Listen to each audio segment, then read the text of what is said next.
Samira asta-sekin his-tuyg'uga berilib, titrab qo'l uzatib, uni qalbiga bosdi. Ko'ziga yosh olib, "Ey Gulchehra, qizil gul, nimaga yig'laysan? O'zing yig'lab, meni ham yig'latasan. Gul, mendan uzoqroq turing, menga teginmang. Samira, munchalar qahru g'azabdasan. Gul, opalarimni o'limi siz tufayli sodir bo'ldi. Siz odamlar nega gul ekasizlar?" Samira yoqimli hidi, ajoyib go'zal shakli, ko'zni quvontiruvchi turli-tuman ranglari uchun qattiq xafa bo'lgan Gul dedi. "Nima uchun gullarni uzib olasiz?"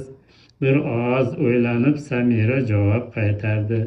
"Dugonalarimizga sovg'a qilish, sochlarimizga taqish, kiyimlarimizga ko'rk berish uchun hamda xonamizni gul hidlari bilan kun bo'yi iforlantirish uchun."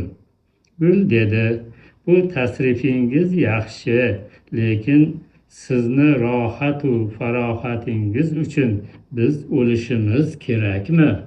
Gunohkor, aybdor, qotil bu siz. Hech qachon sizni kechirmayman." Samira ko'zlarini chaqchaqaytirib Gulga qarab dedi, "Hali men gunohkor qotilmanmi?" Gul dedi, Ha, siz xuddi shunday. O'z nafsingizdan so'rang.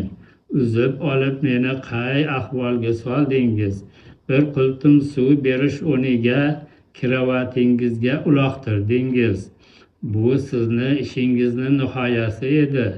Albatta qotillik bo'lmasdan rahm-shafqatmi? Qilgan yomonliklaringizni yaxshilik deb o'ylaysizmi?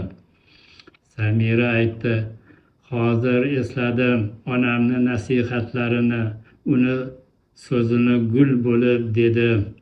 Bajarmadingiz onangizga bergan va'dangizni. Shuning uchun sizdan nafratlanaman."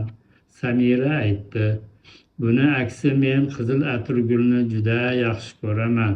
Gul aytdi, "Yolg'onchisiz. Agar meni sevganingizda hayotimni himoya qilgan bo'lardingiz. Iloji boricha tirik saqlardingiz. Agar meni qizil yuzli gul deb bilganingizda bog'ning o'rtasida opalarim atrofida oy yuzli bo'lib savlat to'kib turardim. Hozir esa meni holim xarob.